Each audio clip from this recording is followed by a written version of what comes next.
आजी हं. काय नाव तुमचं? मंगल लक्ष्मण भोंग. तर तुम्हाला मारहाण कशाबद्दल झाली? तिथं आमच्या छत्रात राहायचं नाही, इथं लोटायचं नाही. हा. मग मी म्हणते की माझं हाय, मी लोटणार, मी राहणार. मग तू कशी राहते म्हणून शिना गेला पळत आणि दांडका आणून मला मारू शकलं त्यानं. कोणी मारलं तुम्हाला? प्रकाश महादेव कुरकी. कोरके हं. तुमच्या शेजारी राहतो काय? समोरच आहे असं. बरं, कशाबद्दल वाद कशासाठी झाला नेमका? हे वाघ म्हणजे हे तर पहिल्यापासून मला म्हणतो तो इथं राहायचं नाही आमच्या छत्रात. तुम्हाला कसं मिळलं ती छत्र? आम्हाला सरकार कुंड मिळलंय, सगळं नावावर आमच्या, सगळं आमच्या नावावर झालंय. शेअर सुद्धा मी कमी केलाय, 7-12 झालाय, सगळं झालंय. मग धरणग्रस्ताचा दाखला आणून आदेश मिळून पुन्हा माझ्या नावावर झाले आणि पुन्हा नावावर होऊन पुन्हा शेअर कमी केलाय मी. त्यांचं म्हणणं आहे की ते सगळं तुमच्या नावावर असताना सुद्धा तुमचा त्यांच्याशी वाद कशामुळे होते किंवा त्यांनी का तुमच्याशी वाद ते म्हणतात की आमचं बाबा हे आमचं क्षेत्र आहे, तुमचे जरी प्लॉट पडला असेल तर ते अतिक्रमण आहे, सरकारने आमच्यावर केलं. तुमच्याकडे त्याचे उतारी आहेत ना सगळे? हाय की आम्ही देतोय की.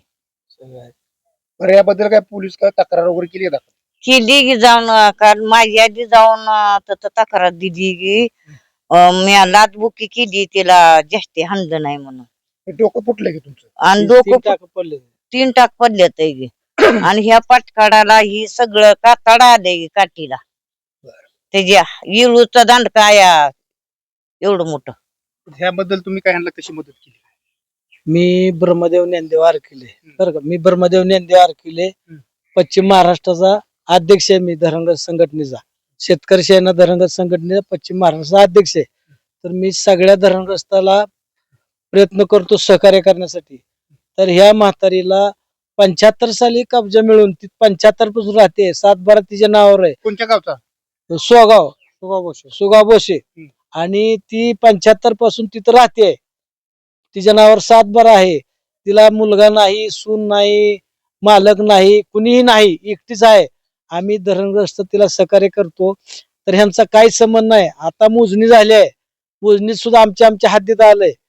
ही मोजणी करत नाही ती, आणि हिला दम देण्यासाठी किंवा इथनं जावा म्हणून तिला असं हानमार करतात. तर आम्ही असं ठरवलं, आता हिला मारलंय. ही मारल्यावर पोलीस स्टेशनला गेली.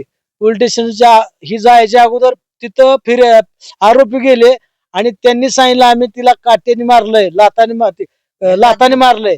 तिला 3 टाक पडलेत आणि त्यांनी खोटी पोलिसांनी तिची लाताबुक्याने मारले म्हणून एनसी घेतले.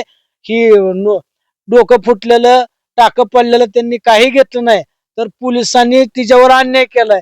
तर या पोलिसांची सुद्धा चौकशी व्हायला म्हातारी बद्दल नाही झाली चौकशी. आम्ही 23 तारखेपासून आंदोलन करणार आहे हिच्या विरोधात.